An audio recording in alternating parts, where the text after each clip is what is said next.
구실 이야기 182회입니다. 시행령 개정사항 하나 소개하려고 하는데요. 연부연납 신청하면서 부동산을 담보로 제공할 때 그 부동산의 담보력을 어느 시점을 기준으로 평가해야 하는지 명문 규정이 없었는데 이번엔 명확해졌습니다. 국세징수법 시행령 제19조 규정입니다. 개정 전과 후를 볼게요. 제2항이 핵심인데 개정 전에는 단순히 다음 각 호의 구분에 따른 가액을 말한다 고만 되어 있었지만 이번에 개정되면서 담보로 제공하는 날을 평가 기준일로 하여가 추가됐습니다. 개정 전에는 어떤 일이 발생했냐면 1월에 사망했고 7월 31일이 상속세 신고 기한인데 상속재산 중 아파트를 담보로 제공하면서 연부연납 신청을 한다고 가정해 볼게요. 신고 기한인 7월에 상속세 신고, 연부연납 신청, 담보제공서까지 한꺼번에 세무서에 제출하게 되는데요. 담보재산으로서 아파트를 평가할 때 대개 상속재산 평가액을 그대로 담보재산 평가액으로 봅니다. 담보로 제공하는 부동산의 평가 시점에 대한 명문 규정이 없다 보니 사망 시점의 아파트 평가액으로 담보력을 봤던 겁니다. 연부연납은 어차피 세무서 허가사항이니까 나중에 담당 조사관은 담보력이 부족하다고 생각하면 보정 요구를 할 테고 실무에서 그때그때 대응하며 업무를 해왔습니다. 그런데 개정 전 규정으로 좀 난처했던 경험은 사망한 1월을 기준으로 상속재산인 아파트를 평가하고 7월에 상속세 신고 및 연부연납 신청하며 담보를 제공하는 흐름인데요. 문제는 매년 4월 말에 아파트의 신규 공시가격이 발생한다는 점입니다. 기준시가로 평가한다면 사망 시점인 1월의 공시가격과 담보를 제공하겠다고 신청하는 7월의 공시가격이 달라질 수 있는 거죠.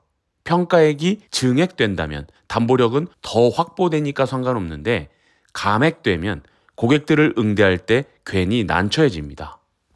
담보로 제공해야 할 금액이 11억 원이라면 1월 기준 아파트 평가액이 12억 원이어서 약 1억 원 정도 여유 있으리라 보았는데 4월 신규 공시가격을 보니 9억 원으로 감액됐다면 2억 원이나 담보가 부족해지니까 다른 재산을 더 제공해야 하는 문제가 있습니다. 부동산을 기준시가로 평가했다고 가정했지만 비슷한 사례가 더 발생할 수 있습니다. 아파트는 유사매매 사례가액이 자주 발생하는데 사망 시점의 상속재산 평가액과 연부연납 신청할 때 평가액이 더 낮아지는 경우도 있고요. 사실 그동안 명확하지 않았어도 실무적으로 개정 후와 같이 담보력을 검토하기는 했습니다. 그럼에도 규정의 미비로 실무상 혼선이 있었던 것입니다. 국징령 제19조 제1항은 유가증권의 경우 담보로 제공하는 날의 전날을 평가 기준일로 하여 라고 명확히 하면서도 왜 그동안 부동산에 대해서 진작 두지 않았는지 모르겠습니다.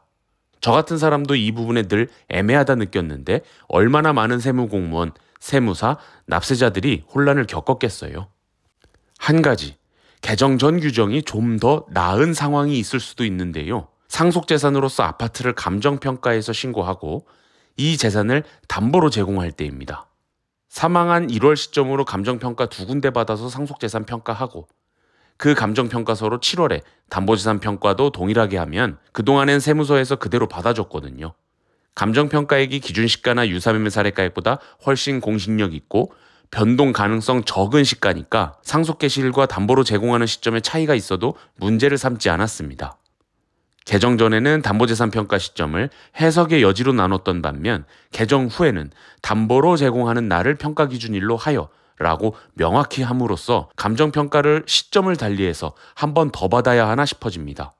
감정평가 수수료도 몇백만 원이나 되니까 고민입니다. 이는 향후에 직접 업무를 겪어보거나 예규 등이 나와봐야 알겠습니다. 담보로 제공하는 날을 또 언제로 볼 거냐와 같은 부분은 차치하고 어쨌든 담보재산으로서 평가 기준일도 명확해진 만큼 드물지만 그동안 겪은 불편한 혼선은 사라졌으면 좋겠습니다. 이상으로 182회 구실 이야기를 마치겠습니다. 감사합니다.